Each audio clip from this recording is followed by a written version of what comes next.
Baik, Assalamualaikum warahmatullahi wabarakatuh. Rabbi shrah li sadri wa yassir li amri wahlul 'uqdatam min lisani yafqahu qawli. La ilaha illa anta subhanaka inni kuntu minadh dhalimin.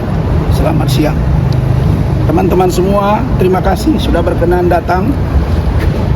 Dan kami tadi sekitar pukul 12 menit telah diterima di Komisi Yudisial Republik Indonesia melaporkan perilaku hakim, dalam hal ini Ibu Sofia Tambunan dan 2 anggota majelis yang telah bertindak secara semena-mena, diktator, dan tidak mencerminkan etik sebagai seorang ketua majelis dan anggota majelis.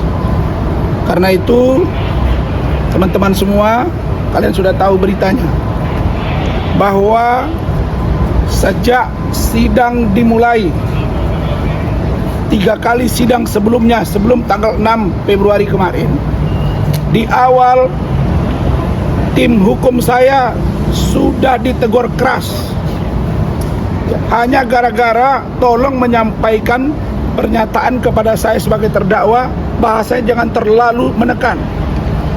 Yang berbicara itu adalah Saudara Firdaus, Bu Ida Neti, termasuk Ibu Foni. Langsung saya menyatakan sikap di situ. Yang mulia, saya mohon maaf. Ingat ya bagaimana saya santunnya. Yang mulia, saya mohon maaf jika tim hukum saya ini berbenturan dengan hakim dan JPU. Saya akan ganti yang bersangkutan. Benar tidak? Benar tidak? Ya. Kenapa?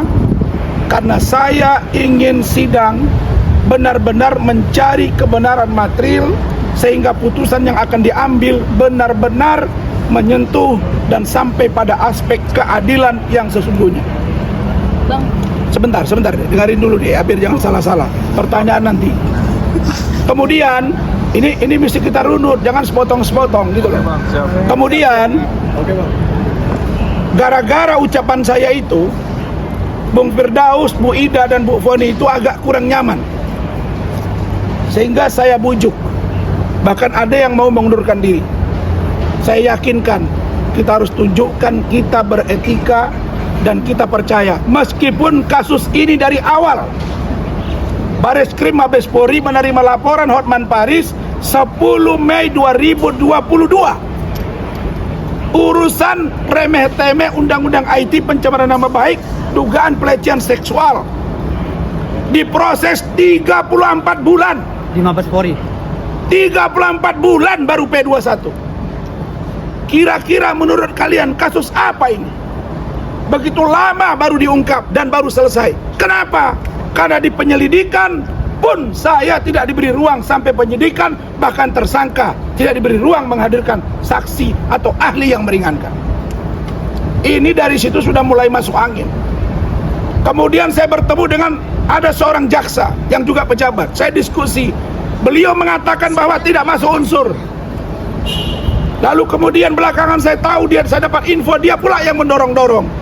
Kau jaksa sudah bertemu dan saya akan ungkap siapa kau. Kalau Pak Ketua, maaf, kalau Bapak Jaksa Agung ingin memanggil saya lewat Jamwa, saya akan jelaskan siapa orangnya. Kalau Pak Kapolri, Pak Irwaso minta ke saya menjelaskan apa yang terjadi, saya akan siap menghadirinya. Begitu juga dengan kedatangan kami hari ini ke Mahkamah Agung ini. Saya baru baca siaran pers bahwa katanya disuruh agar Ketua PN melaporkan kami contempt of court kepada aparat penegak hukum, melaporkan kepada organisasi. Apakah kalian tidak malu, wahai penegak hukum? Mahkamah Agung adalah lembaga tertinggi penegakan hukum. Apakah Bapak Ibu tidak malu melihat hakim zarab 1 triliun, petinggi Mahkamah Agung? Apakah kalian tidak malu melihat putusan Ronald Tanur yang ternyata di-OTT oleh kejaksaan? Kalian masih semangat kebersamaan, ikatan hakim, tapi kelakuan kalian bobrok, dan bobrok. Kalau ini kalian suruh tangkap saya, jangan salahkan ini. Saya tangkap Dan saya siap mati untuk perbaikan hukum Indonesia. Saya tidak main-main. Kenapa ini saya lakukan adalah karena sebuah tindakan yang barbar. Di awal ketua majelis sudah sangat diktator. Dia tidak menunjukkan sebagai seorang moderator. Ini urusan remeh-temeh. Ini urusan pelecehan yang dalam tanda kutip antara orang dewasa. Dugaan pencemaran nama baik. Tidak ada video porno di situ. 3 kali terbuka. Kenapa sekarang tertutup? Ada apa dengan Hotman Paris? Kalau Hotman Paris orang hebat, nggak boleh disentuh hukum, sudah tangkap, masukkan saya. Selesai persoalan. Hakim belum periksa kami, sudah ada siaran pers. Kalau itu benar, saya akan turun. Panggil kami. Kami siap menjelaskan semuanya apa yang terjadi dengan kasus itu. Jadi kami datang ke sini menyampaikan keberatan kami, minta hakim bertindak dan agar institusi Mahkamah Agung, malu kita, malu. Mahkamah Agung bukan bersih sekarang, banyak orang kotor, jaksa juga, hakim juga, polisi juga, pengacara juga. Mari kita sama-sama berbenah. Apa Anda pikir Anda makan dari uang negara terus Anda suka-suka? Siaran pers apa itu? Tadi saya lihat juga ada preskon. Panggil kami dong. Ada Badan Pengawas Mahkamah Agung. Mana peranmu? Jangan biarkan kasus ini. Tidak apa-apa, saya akan hadapi. Maaf, agak panjang, silakan. Bang, berarti penegasan hari ini datang ke Mahkamah Agung untuk apa dan apa tuntutan apa? Kami meminta agar Mahkamah Agung memerintahkan Ketua Pengadilan Tinggi dan Pengadilan Negeri Jakarta Utara untuk mengganti hakim yang bersangkutan. Pertanyaannya, bolehkah diganti? Boleh. Kalau hakimnya tidak netral, tidak profesional. Jangan dilihat kami sepotong-sepotong. Itu akumulasi sudah 3 sidang sebelumnya. Kami berontak secara konstitusional. Kalau saya dibilang contempt of court dan Firdaus, bagaimana dengan Nikita Mirzadi yang mendorong Mike sampai jatuh dan melempar kertas di muka persidangan? Apa maksudnya? Di muka jaksa dan hakim. Ada jaksa juga. Kalau itu contempt of court dihukum, bagaimana dengan hakim yang melompat, maaf, dengan terdakwa yang melompat ke meja ketua majelis mau menangkap karena kecewa dia di Banyuwangi? Apa tidak cukup itu jadi pembelajaran? Kok Anda masih merasa hakim-hakim punya solidaritas? Harusnya panggil kami, koreksi. Permintaan kami sangat sederhana, terbuka untuk umum dan live oleh media. Itu saja. Di mana logikanya? Orang yang terdakwa minta terbuka, selalunya orang yang korban minta terbuka. Ini tidak, kebalik. Terus hakim sekarang atas nama dia berkuasa bilang kami dilaporkan, bawa, ya udah. Kalau memang mau begini hukum, udah.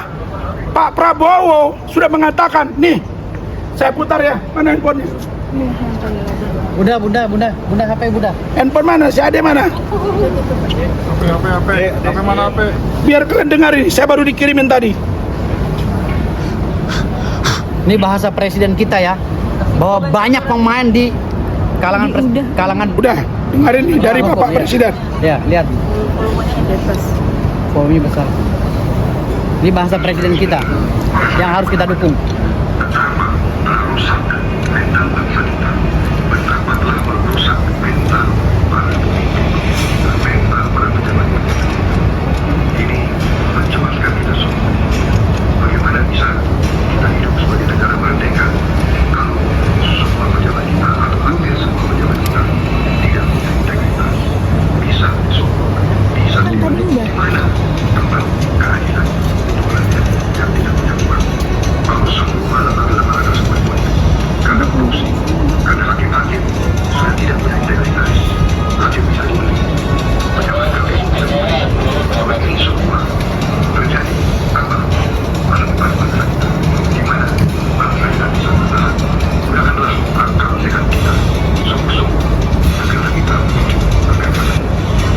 Cukup. Bapak Presiden Prabowo mengatakan hakim bisa dibeli. Gunakan akal sehat.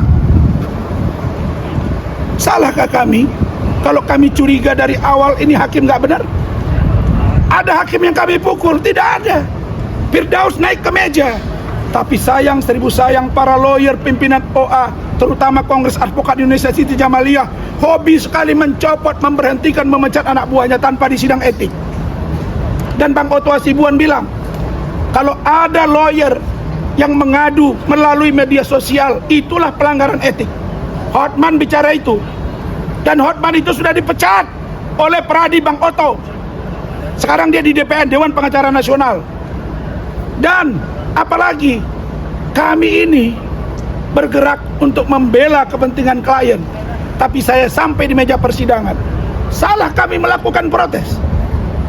Tidak boleh. Kalau mereka malaikat, oke.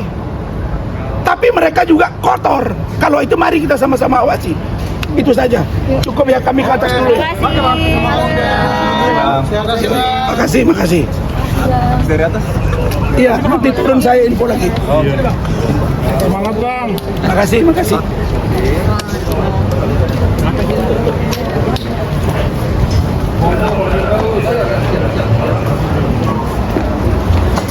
Tolong ya. Kemarin kami